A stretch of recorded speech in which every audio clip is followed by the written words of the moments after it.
साथियों नमस्कार। आज के इस वीडियो के अंदर हम आपको ये बताने वाले हैं कि अगर आप यूटेक के अंदर सिल्वर रैंक अचीवर हैं, गोल्ड रैंक अचीवर हैं, प्लेटिनम रैंक अचीवर हैं और अगर आप साथ ही साथ डायमंड रैंक अचीवर हैं या कोहिनूर रैंक अचीवर हैं, फिर भी आप लोगों के लिए यह जानना बेहद ज़रूरी है कि अगर आप यहाँ पे रॉयल्टी अचीवर हैं यूटेक बिजनेस के अंदर, तो क्या आप रॉयल्टी के एलिजिबल हैं या नहीं। अचीवर हैं वो तो ठीक है, आप अचीवर होंगे तो आप उसके योग्य हैं या नहीं।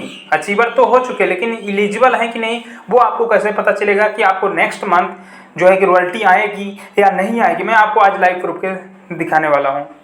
तो सबसे पहले आप देख सकते हैं, मैं अपने फ़ोन के अंदर यहाँ पे यूटेक बिजनेस ऐप है, सिंपल मैं इसको ओपन करूँगा। जैसे मैंने यहाँ पे ओपन कर लिया। ओपन करने के बाद थोड़ा वेट करते हैं। जैसे ये इस तरीके का ऑप्शन आएगा, अपने फ़ोन की स्क्रीन को इस तरीके से ऊपर की तरफ इस तरीके से स्क्रॉल कर लेना है और यहाँ पे आपको सबसे नीचे एक ऑप्शन मिलता है क्या, रॉयल्टी का। सिंपल यहाँ पे आपको टच करना है। जैसे मैंने यहाँ पे टच कर लिया, आप देख सकते हैं यहाँ पे क्या लिखा हुआ है, नेक्स्ट मंथ रॉयल्टी, और इसी के सामने क्या लिखा हुआ है, नॉट एलिजिबल, यानी कि आप योग्य नहीं हैं, आप एलिजिबल नहीं हैं। समझ में आ रहा है आप लोगों को। इस तरीके से आपको पता करना है कि आप एलिजिबल हैं, यानी कि आपको अगले महीने से रॉयल्टी आएगी या नहीं आएगी।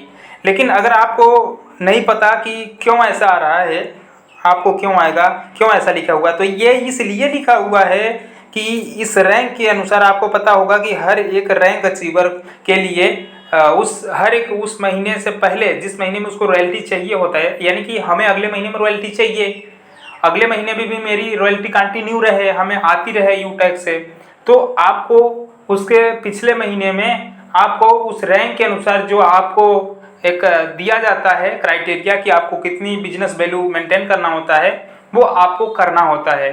जब आप बिजनेस वैल्यू को मेंटेन कर लेते हैं, साथ ही साथ जो आपको इनकम के बारे में भी बताया गया है कि आपका जो इनकम है सिल्वर रैंक होने पर आपकी इनकम मंथली में कितना होना ही चाहिए, और आपका गोल्ड होने के बाद, रैंक होने के बाद, प्लैटिनम रैंक होने के बाद, डायमंड होने के बाद आपकी उस रैंक में कितनी इनकम आपको होनी चाहिए, तो वो सब आपको क्राइटेरिया पूरा करना होता है। जब आप उस क्राइटेरिया को पूरा कर लेते हैं तो यहाँ पे आपको ये जो नॉट एलिजिबल लिखा हुआ रहा है, आपको एलिजिबल आ जाता है।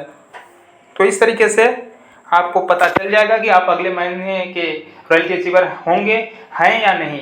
अगर नहीं है तो आप फटाफट, आप अगर अगले महीने आपको रॉयल्टी चाहिए तो इस महीने आपको, अगर आप सिल्वर अचीवर हैं या गोल्ड, प्लेटिनम, डायमंड, कोहिनूर कुछ भी हैं, आपको आपके अनुसार जो आपको दिया गया है वो बिजनेस वैल्यू आपको मेंटेन करके रख लेना है और आपकी रॉयल्टी कंटिन्यू रहेगी।